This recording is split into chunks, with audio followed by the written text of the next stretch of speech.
Olá, amigos e amigas, Diácono Bento, Paróquia São Miguel Arcanjo, Arquidiocese de Maringá.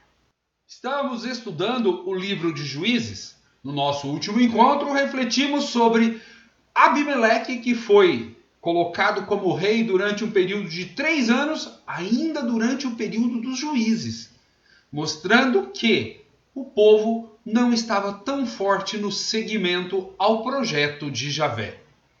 E hoje nós vamos estudar os juízes que estão na sequência. Tola e Jair rapidamente e Jefté. E para o nosso próximo encontro, vamos fazer uma reflexão sobre os 3 momentos em que o povo pede um rei em vez de um juiz.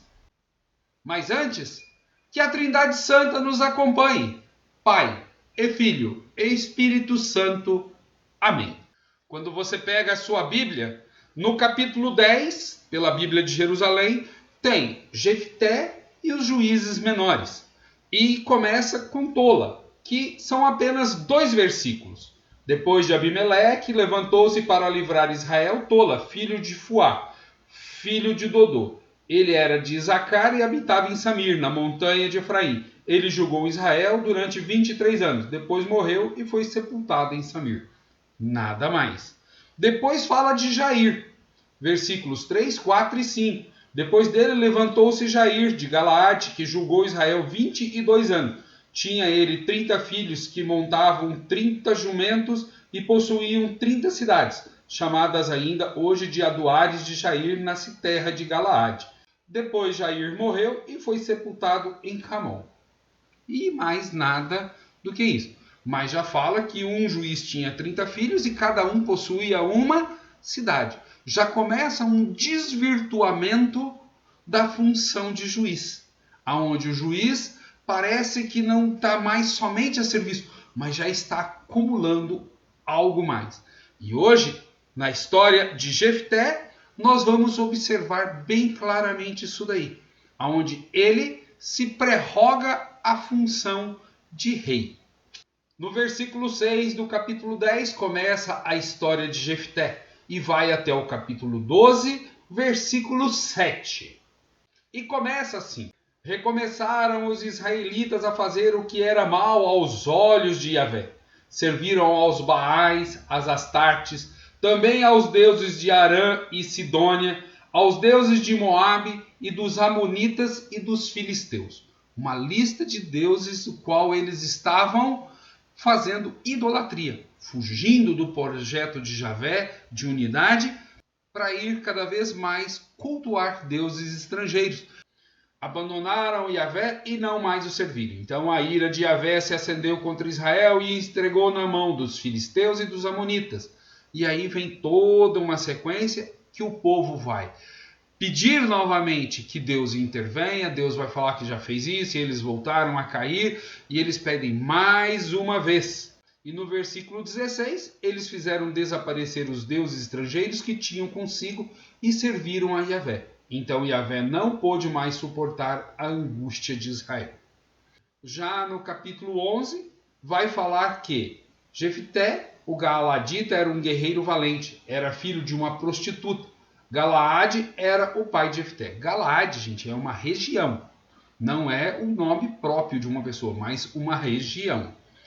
A mulher de Galaade, porém, também lhe deu filhos. E estes, quando cresceram, expulsaram Jefté, dizendo: não terás parte da herança do nosso pai, porque és filho de uma mulher estrangeira. Nem fala que ela é prostituta, fala que ela é estrangeira.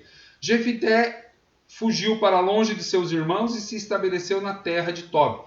Reuniu em torno de si uma turba de bandidos que andavam com ele. Ora, passado algum tempo, os amonitas fizeram guerra contra Israel. Isso está lá no final do capítulo 10. Logo que os amonitas atacaram a Israel, os anciãos de Galaade partiram à procura de Jefté na terra de Tob. Aí nós temos um problema. Não era Deus quem escolhia o juiz que iria ser o líder guerreiro? Agora o que acontece? Os anciãos de Galaade, de uma terra de Galaade, partiram à procura de Jefté na terra de Tob. Ou seja, ele já andava mostrando que ele era um cara forte, um guerreiro valente. Vem, disseram, ser nosso comandante para que façamos guerra contra os amonitas.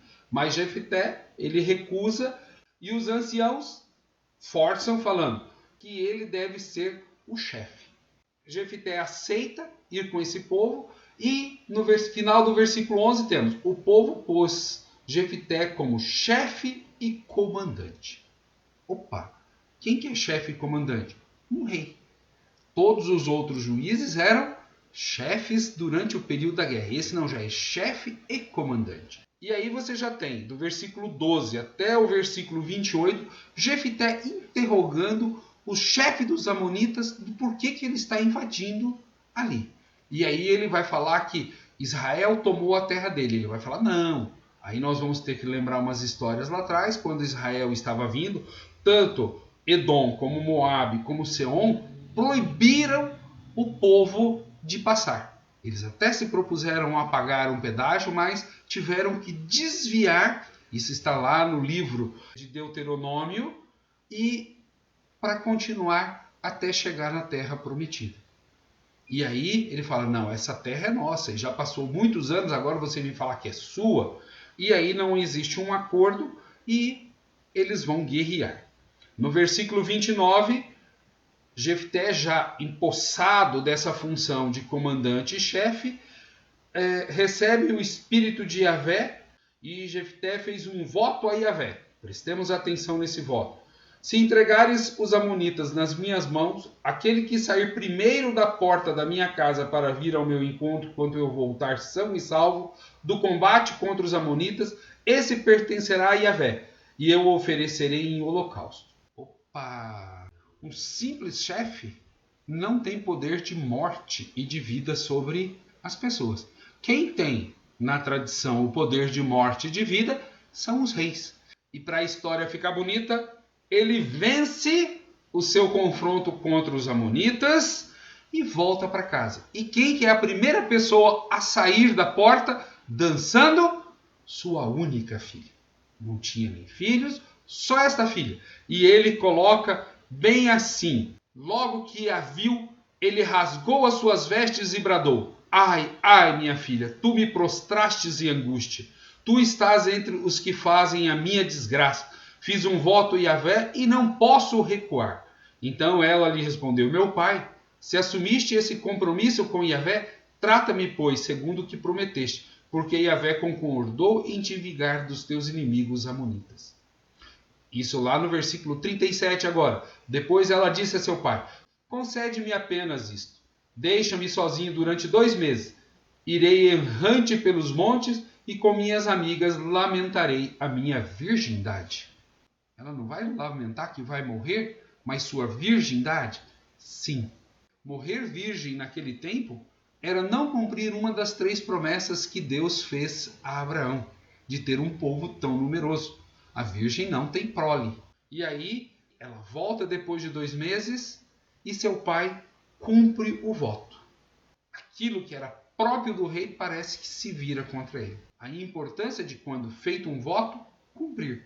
Promessa feita, necessariamente cumprida. Já no capítulo 12, vai ter a guerra entre Efraim e Galaade e a morte de Jefté, encerrando assim essa parte. E o que acontece aqui? Efraim é uma tribo que deseja muito seriamente ser soberana sobre o povo de Israel. A melhor, ter supremacia, vamos dizer assim. Eles já, no canto de Débora, quando ele chamou, eles foram guerrear. E no capítulo 8, versículos de 1 a 3, eles vão reclamar que não foram chamados por Gideão para a guerra. Ou seja, nós somos fortes, nós queremos ir. E eles vão falar assim, olha, vocês que mataram os 2 reis. Agora, eles vão reclamar com o pessoal de Galaade, de Jefté, porque não foram chamados para a guerra, já que eles queriam ser os maiorais. E eles vão guerrear com o seu próprio povo, buscando assim o quê? O poder. E isso atrapalha demais o projeto de Deus. Se inscreva no canal, apresente nosso canal aos seus amigos e familiares para juntos continuarmos a estudar a palavra de Deus. Paz e bem!